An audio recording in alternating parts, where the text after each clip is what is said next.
नमस्कार मित्रांनो, आपल्या भारतीय संस्कृतीत सूर्यनारायणाला प्रत्यक्ष दैवत मानले जाते।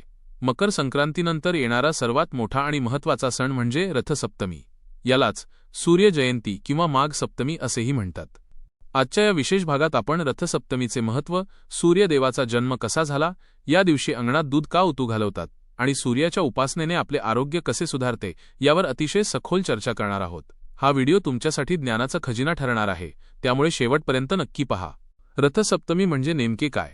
माघ शुद्ध सप्तमीला भगवान सूर्यनारायण आपल्या 7 घोड्यांच्या रथावर स्वार होऊन संपूर्ण विश्वाला प्रकाशमान करण्यासाठी प्रकट झाले होते, म्हणून या दिवसाला सूर्यजयंती म्हटले जाते। खगोलशास्त्रीय दृष्टीने पाहिले तर या दिवसापासून सूर्याच्या रथाची दिशा बदलते आणि उत्तर गोलार्धात उष्णता वाढू लागते, म्हणजेच कडाक्याची थंडी संपून ऋतू परिवर्तनाला सुरुवात होते। या दिवसाची सुरुवात अतिशय खास पद्धतीने केली जाते। रथसप्तमीला सूर्योदयापूर्वी उठून स्नान करण्याला अनन्यसाधारण महत्त्व आहे। शास्त्रात सांगितले आहे की या दिवशी अंघोळीच्या पाण्यात रुईची पाने, अर्काची पाने ठेवून स्नान करावे।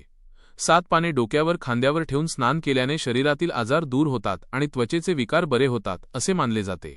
यामागे वैज्ञानिक कारण असे की रुईच्या पानात औषधी गुणधर्म असतात आणि सूर्योदयाच्या वेळी केलेली ही प्रक्रिया शरीरातील व्हिटॅमिन डी आणि ऊर्जेची पातळी वाढवते। स्नानानंतर सर्वात महत्त्वाचा विधी येतो, तो म्हणजे अंगणात सूर्यदेवासाठी काढलेली रांगोळी। रथसप्तमीच्या दिवशी प्रत्येक घराच्या अंगणात सूर्याच्या रथाची रांगोळी काढली जाते। हा रथ 7 घोड्यांचा असतो, जे 7 रंगांचे किंवा आठवड्याच्या 7 दिवसांचे प्रतीक मानले जातात। या रथाची पूजा केली जाते आणि सर्वात महत्त्वाचा विधी म्हणजे दूध उतू घालवणे। अंगणात शेणी पेटवून त्यावर मातीच्या पात्रात दूध तापवले जाते। हे दूध जेव्हा उतू जाते तेव्हा ते सूर्याच्या दिशेने जाते अशी श्रद्धा आहे। हे दूध उतू जाणे म्हणजे समृद्धीचे आणि आनंदाचे प्रतीक मानले जाते। या दुधाचा गोड प्रसाद, खीर बनवून तो सूर्याला नैवेद्य म्हणून दाखवला जातो। आता आपण वळूया सूर्य उपासनेकडे। रथसप्तमीच्या दिवशी आदित्य हृदय स्तोत्र किंवा सूर्य अष्टक पठण करणे अत्यंत फलदायी ठरते। ज्यांना डोळ्यांचे विकार आहेत किंवा ज्यांच्या मनात सतत भीती असते, त्यांनी सूर्यदेवाच्या 12 नावांचा जप करावा। सूर्याची 12 नावे म्हणजे केवळ नावे नसून ती ऊर्जेची 12 केंद्रे आहेत। तुम्ही जर दररोज सूर्यनमस्कार घालत असाल तर रथसप्तमीच्या दिवशी किमान 12 किंवा 21 सूर्यनमस्कार नक्की घालावेत। सूर्यनमस्कार हे सर्वांग सुंदर व्यायाम मानले जातात, जे केवळ शरीरच नाही तर मनही कणखर बनवतात। पौराणिक कथेनुसार कश्यप ऋषी आणि अदिती यांच्या पोटी सूर्याचा जन्म झाला।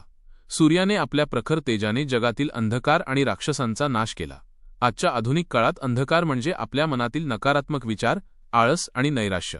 रथसप्तमीचा हा सण आपल्याला संदेश देतो की सूर्याप्रमाणे तेजस्वी बना, न थांबता आपले कर्तव्य पार पाडा आणि सर्वांना प्रकाश द्या।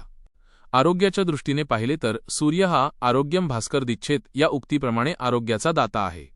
ज्यांच्या कुंडलीत सूर्य कमजोर आहे किंवा ज्यांना समाजात मान सन्मान मिळत नाही, त्यांनी या दिवशी तांब्याच्या पात्रातून सूर्याला अर्घ्य द्यावे। अर्घ्य देताना पाण्यामध्ये लाल फुले आणि अक्षता टाकाव्यात। यामुळे आत्मबळ वाढते आणि समाजात तुमची प्रतिष्ठा वाढते। मित्रांनो, रथसप्तमीची ही पूजा केवळ एक परंपरा नसून ती निसर्गाशी जोडले जाण्याची एक पद्धत आहे। या दिवशी दानधर्मालाही खूप महत्त्व आहे। गहू, गूळ किंवा तांब्याच्या वस्तू दान केल्याने पितृदोष दूर होतात। तुम्हाला रथसप्तमीबद्दलची ही सविस्तर माहिती कशी वाटली? तुमच्या घरी दूध उतू घालवण्याची परंपरा आहे का? हे कमेंट्समध्ये नक्की सांगा। जर तुम्हाला तुमच्या राशीनुसार सूर्याचे काही विशेष उपाय हवे असतील तर तसेही आम्हाला कळवा। व्हिडिओला लाईक करा आणि अशाच माहितीपूर्ण प्रवासासाठी आपल्या चॅनलला सबस्क्राईब करा। सूर्यनारायणाची कृपा आपल्या सर्वांवर सदैव राहो हीच प्रार्थना। धन्यवाद।